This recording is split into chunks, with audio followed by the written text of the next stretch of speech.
what do you mean by credit rating and credit rating agencies? I'll start with a very basic, like if I have to buy a gold and I'll say gold is 99.99% purity, this percentage of purity determines the quality of the gold. Similarly, if I look into any other asset class like a real estate, now you look for real estate in terms of quality, where the property is, where the location is, if it is within the heart of the city, it is on the peripheries of the city, you determine the quality. Similarly, in terms of bonds, you determine on the basis of the first and the foremost is the credit rating. What is the credit rating of that particular instrument? So what credit rating is, or what does the rating agencies does? So rating agencies assess the credit risk of a specific debt security and the borrowing entities risk for the specific security, यानी उस bond की credit evaluation करते हैं, and the borrowing entity, यानी कि the issuer who is borrowing this money.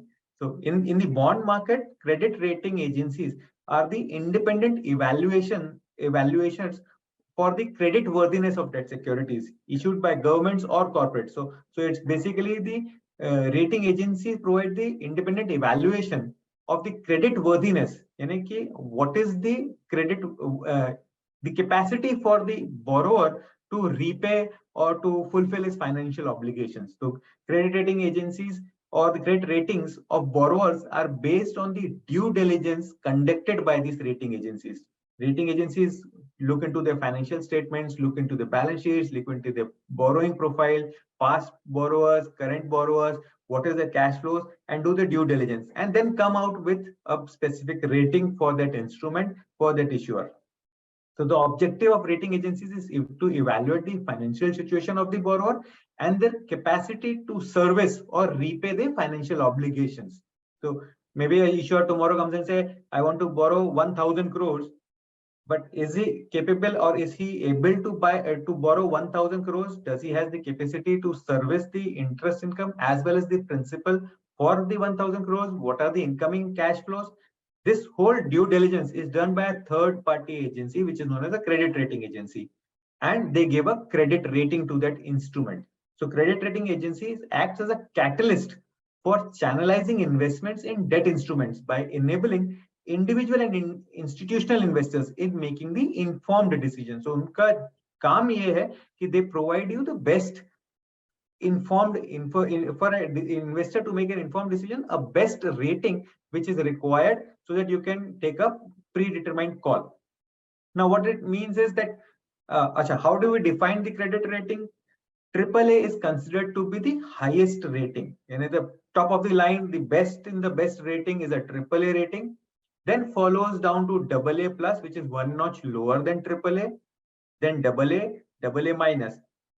Then it follows from AAA to AA, A plus, A minus, in the bracket of A, and then BBB plus, BBB, and BBB minus.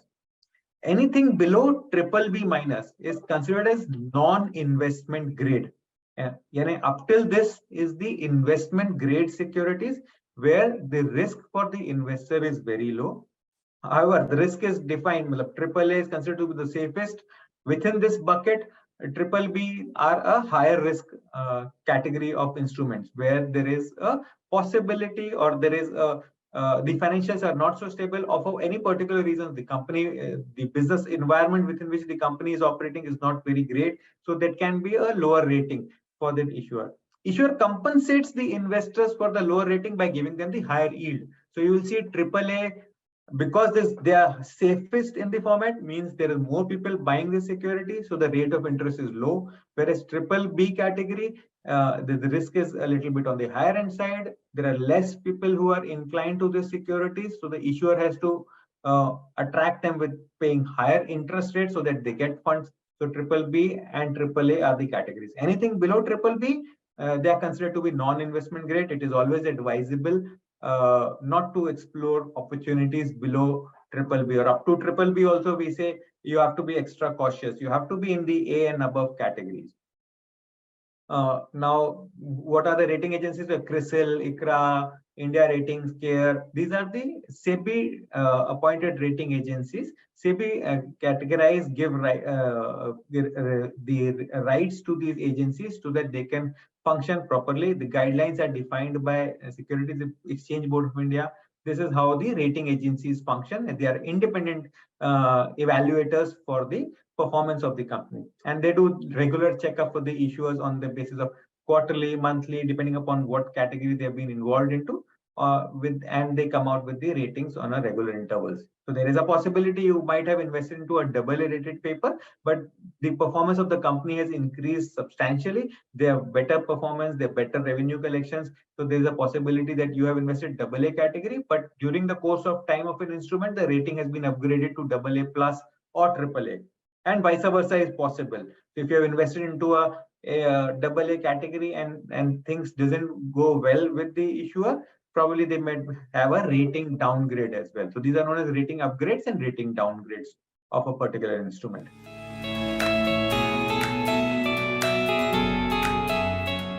So first criteria we have discussed, the first key factor we have discussed is the rating of an instrument. The second we look into, how do I want my principal and interest payment? Principal, largely people prefer that I have invested, like in an FD, it is 100% bullet maturity. I have invested 100 rupees today, 3 years down the line, the maturity date, my 100 rupees will come back. This is known as bullet maturity, 100% of principal redemption on the maturity date. Then there are instruments which gives you regular or a staggered principal payout in multiple stances. Like for an example, like here we have given a quoted example. For the first year, is a 4-year instrument. First year, the issuer will pay back 25% of the principal. The second year, the issuer will pay another 25% of the principal. Similarly, in the third year and fourth year. So on the fourth year, you get your 100% maturity or the principal back. And simultaneously, within this format, what happens is, if the first year if you have invested 100 rupees for a 4-year paper, first 1 year down the line, you get your interest income and 25% of your principal back. So next year, out of 100 rupees, 25 rupees you already got back. 75 rupees is what is left with the issuer. So you will receive interest on 75 rupees. Third year, you will receive interest of 50 rupees, which is left with the issuer. Second year, you will get of 50 rupees. Third year, you will get interest income because 25% is redeemed. So 25% is left with the issuer. And fourth year, you get 100%. So only 25% of the principal amount is eligible for interest income. Why it is sometimes become very crucial from the investment point of view, if there's a staggered payout, is it helps both the issuer as well as the borrower. Issuer is planning something, say big expansion, big project, big say plant and machinery acquisition, and he wants bigger chunk of money for that goal. So he borrows, say 2,000 crores or 1,000 crores or 500 crores in a single go. At the time of maturity, to bring out that large chunk of money as a payout, sometimes issuer also feels difficult that bulk payout is required. So the issuer feels comfortable if I have a staggered payout, because the cash flows are not matching with the payout. So they will be comfortable paying the principal on a staggered basis. Similarly, the investor has an advantage that his money is not locked in for a full duration. So your weighted average duration, when a staggered payout, it's reduced.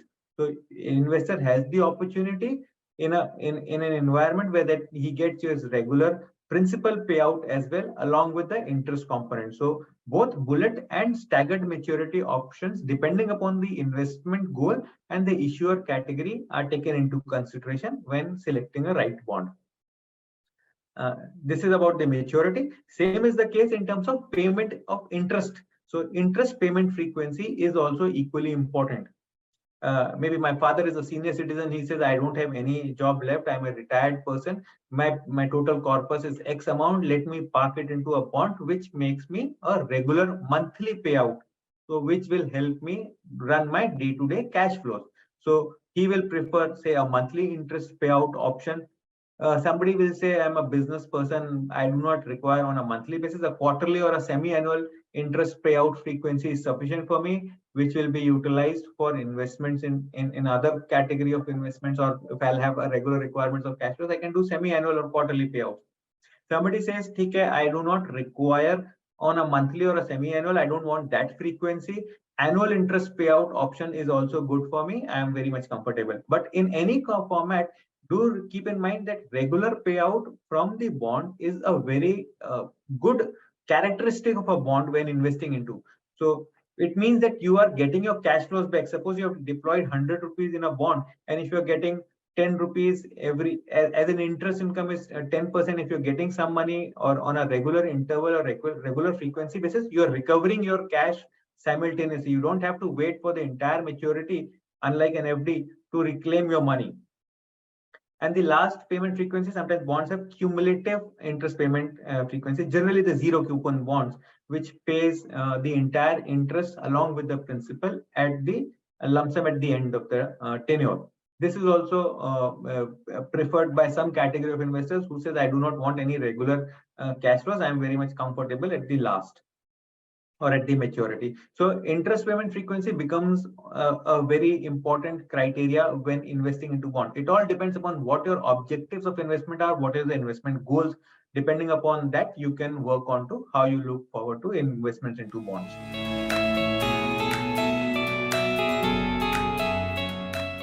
So the next two factors that we are referring to, we've clubbed them. That is the risk profile of an individual investor and the yield or return that you expect. So a lot of queries have come around this in terms of basic understanding. Whenever you're investing in a bank FD, you are still taking a credit call on the bank, right? The same FD today, the returns are anywhere between 6 to 8%, 6 to 7%, not considering the small finance banks, but I'm talking about the bigger banks. But in these FDs, you will always have a lock-in. Now, let's look at some of the options that we have, considering that there are some senior citizens who are also raising these questions. So government is called sovereign rating. That is the most safest of them all, which is above everybody because that's the Indian government. So you can invest in securities like central government securities, which is GSEC or T-bill. If it's a shorter term tenure, then it's called T-bill. If it is a long term tenure, then you can invest in government securities. And like Harit rightfully said, that whenever you invest through any of these bonds, maybe through any of the platform or through exchange, that time you can use your existing demat account to invest in these government bonds as well, wherein you can expect a return of anywhere between 6.5% to going up to 7%, depending on where the GSEC stands, because that is considered as the risk-free rate of return. If you have a little bit of higher return expectation, then you can look at the AAA corporates, which is from the likes of L&T Finance to PFC. These are rated AAA. These are just examples. These are not recommendations. Again, we do not do advisory services. We are purely giving you factual data. So please do not consider this as a recommendation. But depending on what is the risk appetite, because issuer, your own investment horizon, the risk that you're looking, the return you're looking, all these factors are very critical. So two factors which Harit covered, and we've clubbed two factors, which is who's the issuer, and the second is what is the return that you're expecting. And like Harit said, the third factor normally works in terms of the tenure of these. So you can invest in bank bonds also. You can invest in various aspects in terms of like today, FedFina, which is one of the NBFCs, which is currently available for investments, which is an NBFC arm of Federal Bank, which is available at 9.9% as an option that you could look at investing. Or Yes Bank, today it is completely revived by support from the government as well as from SBI being one of the primary stakeholders. Today, Yes Bank bonds are available at around close to 10%, right? For anybody that is so that's just an example. Now, anybody who has a little higher return expectations. So here you can expect anywhere between a 10 to an 11.5% or maybe 12% also sometimes. This is the A-rated bonds, which is for the likes of Muthoot FinCorp, which is one of the biggest gold loan NBFCs, Muthoot Microfin, which is a subsidiary of Muthoot FinCorp. Then there is Piramal, in which you could look at investing, or Spandana Spurti, which is again one of the bigger microfinance institutions, where you can expect a return of 10 to 11.5%. But like we said, that these are it depends on the return also, because that is also linked to a credit rating.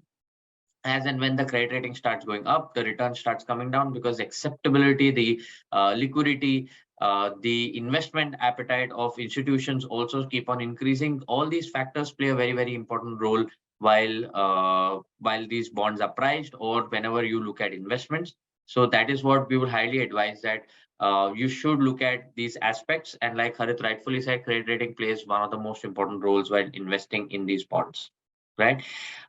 Anything which is below triple B minus is called a junk bond. Like Harit said, non-investable grade, anything below triple B minus is a junk bond or a non-investable grade bond. There are certain bonds which are in the triple B range also. However, we would advise that you should look at the rating reports. These rating reports are freely available on our on rating agency websites, or you can also go to the bond directory of IndiaBonds and you can have access to them without any cost. We do not charge. It's purely for education purpose. Irrespective of that, if that bond is available with us or not, you will get all the possible documents that we can make available for you, so that you have one-stop solution, which is in form of a bond directory that we have. Anything which is below triple B minus is definitely not an investable grade. So hence we would say that anybody who has a very high risk appetite and who's looking for some very high returns, only then you would expect that. But do understand that they run their own risks also. A lot of recent investments have been happening in this space. So we just tell you that it is always advisable to look at known issuers with credit rating, and which give you a balance in your risk in your portfolio. So that is something that we would highly advise. And this is how we address the overall audience in terms of the overall universe of bonds that is there currently in the market.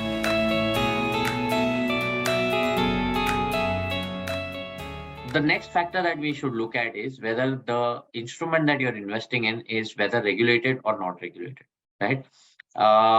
Majority of the the bonds that are currently listed are regulated by SEBI, which is the Security and Exchange Board of India. It does not regulate unlisted bonds. So I'm sorry to say, but 43% of the people did say that even unlisted debentures are regulated by SEBI. The answer is absolutely not. They are not regulated by SEBI. Companies Act is that regulates the issuer.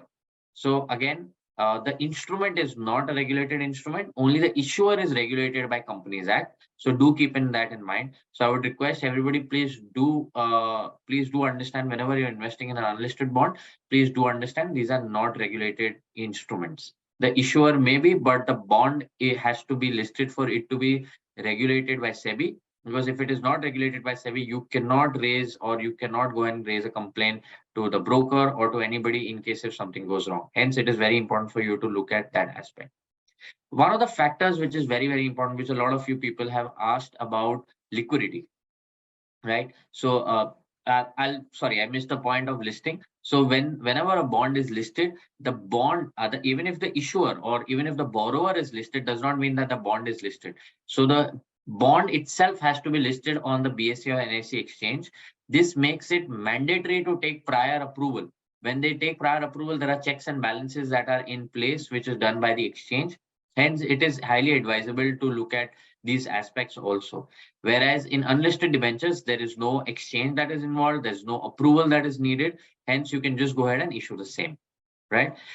Liquidity. Now, a lot of you have asked whether what about liquidity? So one of the factors that differentiate between a listed and an unlisted bond is sometimes there is a possibility that unlisted bonds, there may be no buyers.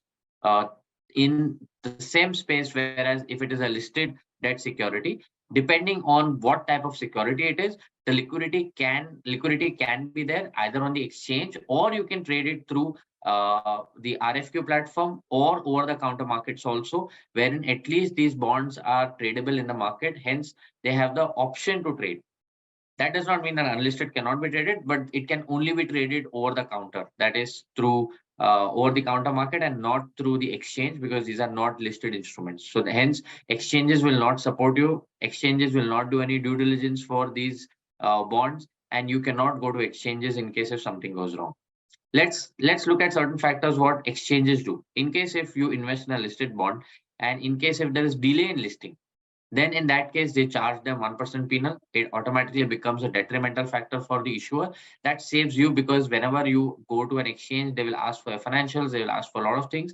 Hence, it becomes like a quasi check on them. In case if you have invested in an unlisted bond and the security is not created, then in that case there is no penalty that is there on that. Whereas in case if it's a listed instrument, then the exchange charges a 2% additional penalty. That means you do not get this money, the exchange charges them. However, what happens, it becomes like a detrimental factor for the issuer or for the borrower, that in case if he does not create security of that bond, which is in case if it's a secured bond, then they'll be charged 2% penal. So they have to pay 2% extra penal, right? So do not. So that is a differentiation factor. The next bigger important factor is the disclosures. The disclosures in terms of the financials, related party transactions, the corporate governance, the end use of funds. All these factors play a very, very important role whenever you invest in a listed bond. And these, not that every unlisted bond, I would say, does not share this. In the IM, it may be there, but on regular basis, they don't need to update it, because if you're investing in a bond, say for 2 to 3 years or 5 years, then you need to have a daily update. You cannot rely on a document which is 2-3 years old when it was built. You need to have a daily update as to how the company is doing, financials are doing. So that is the reason all listed bonds, they have to disclose this to the exchange, and all the financials and everything that is available with the exchange is also available for you and me to review and to go through it. Unfortunately, nobody forwards that to you, but you have to go to the exchange and you have to search for it. But that's the role of a prudent investor, that you need to be well informed whenever you're making an investment, right? So whenever you're making investments, do this, and do check for financials and product notes. Just to recently, we've launched a product also, which is again free of cost, wherein we are sharing financials and the key strengths, and it's like a product note that we are sharing for issuers which are issuing bonds just for education purpose. It's all factual, and we will try to keep on sharing those updates.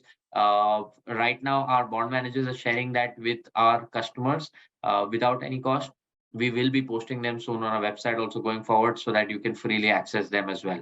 And again, like we said, this is an education initiative. We will not be charging you for the same, right? These are some of the factors that we keep on coming up.